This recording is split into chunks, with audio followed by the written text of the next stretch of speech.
Hey guys, welcome back to the channel. Today we're starting a new series.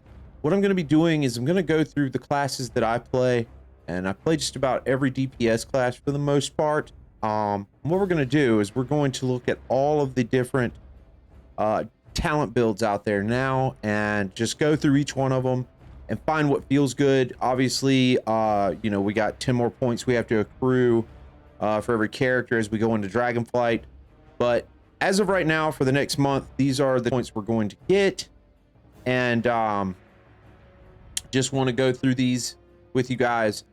I'm going to show you guys what feels good to me, what the rotations feel good and feel natural, and take it with a pinch of salt. I'm, you know, as far as like min-maxing, meters, things like that, that's all up in the air at the moment, but still want to enjoy what you're doing, enjoy the game that we all love with World of Warcraft. So let's get to it.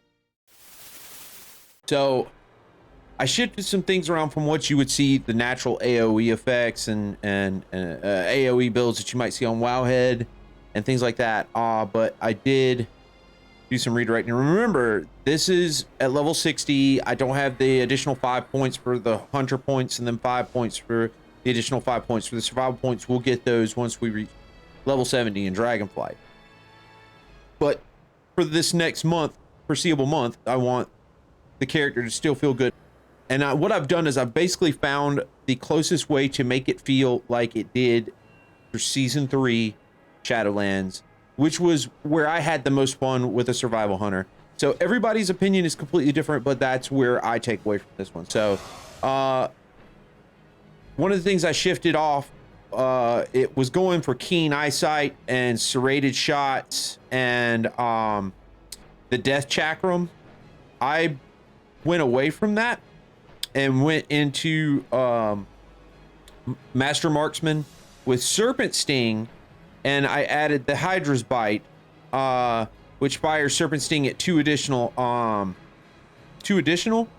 instead of poison injection, just because it's not always in the best interest, at least for me. It was not always in the best interest to be raptor striking or mongoose biting, you know, especially for AoE builds. So again, this is an AoE build. This is not a single target build. I felt like the most fun you could have out of it, and this is just simply my perspective, was the big bombs, the big damage and proccing bombs. So that's what I did. I switched it over so I could have some dots to throw down in between those downtimes when you didn't have bombs up, or you didn't have your coordinated assault up, or you couldn't get your kill commands to proc back to back to back. You had something that you could still put down some damage.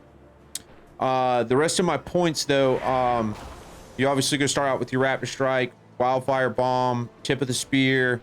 I did want the being able to engage in harpoon, so I definitely made sure I still kept my harpoon and terms of engagement. Flanker's advantage kill command has an additional 15% chance to immediately reset its cooldown.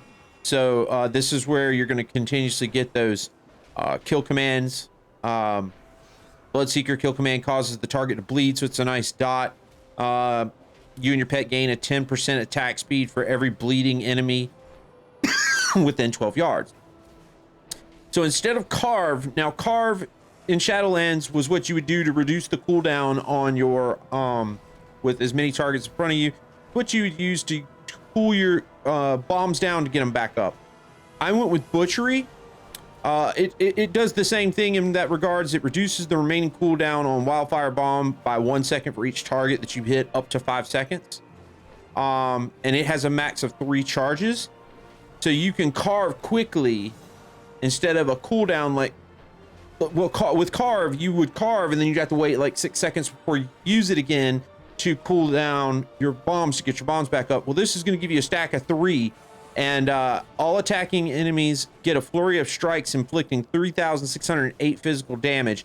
So it's a really nice AoE, and it's cooling down those bombs for you again. Guerrilla Tactics Wildfire Bomb now has 2 charges, which is, it's a must if you're going with the bomb build again. Improved Wildfire Bomb. Wildfire Bomb deals 25% additional damage.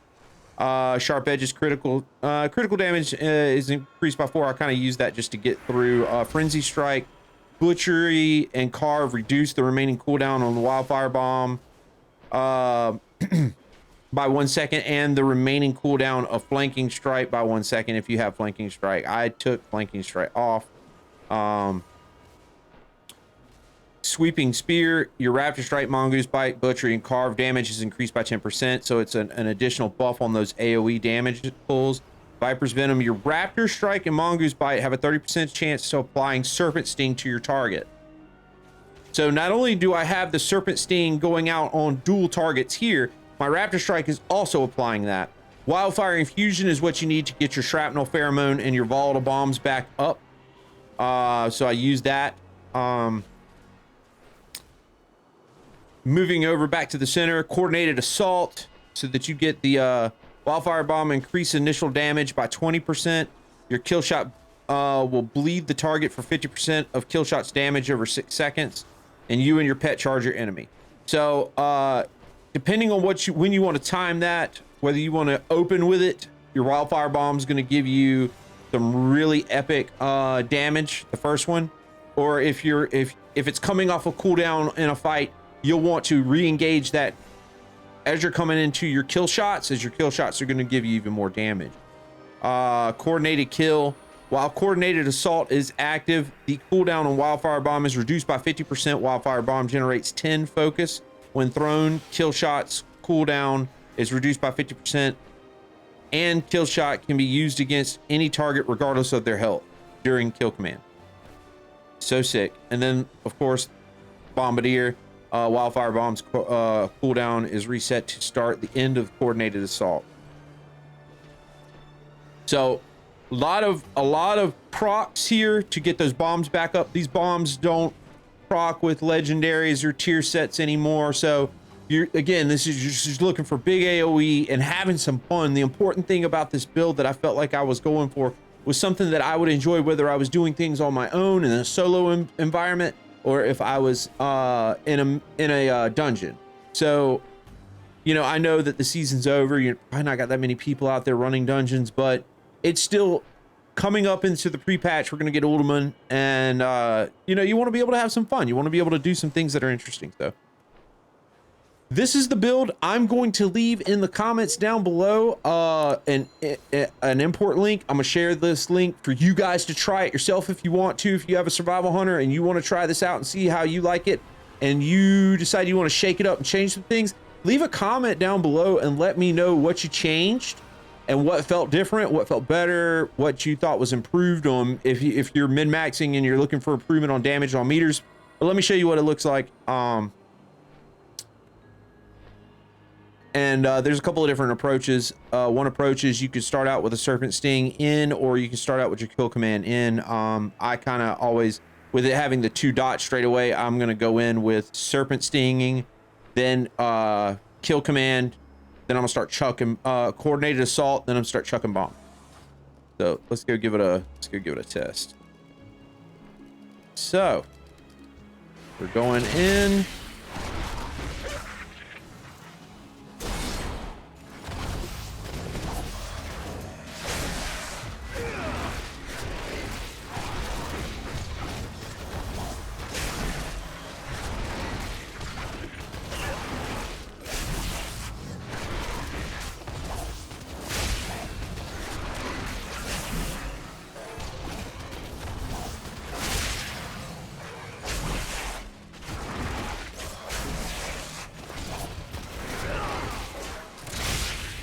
And I mean, honestly, guys, in that whole episode, I just finally hit Mongoose Bite. I have yet to even hit it.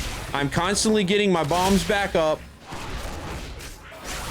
with butchery. Now I'm finally running out. There you go. I got it back. We got a bomb back up. There's rare moments where you have to even use your Mongoose Bite, but occasionally I will throw those dots down and occasionally change targets. Butchery, bomb. Coordinated assault, butchery, bomb out, little serpent sting there, butchery, bomb out, and we're constantly throwing down damage. And this just feels good. And it feels like it did for me. It feels like it did. It feels just like it did in season 3 when I thought the Survival Hunter was the most fun. So again, this was a really good build set for me. It's what I enjoyed. It's a lot of fun.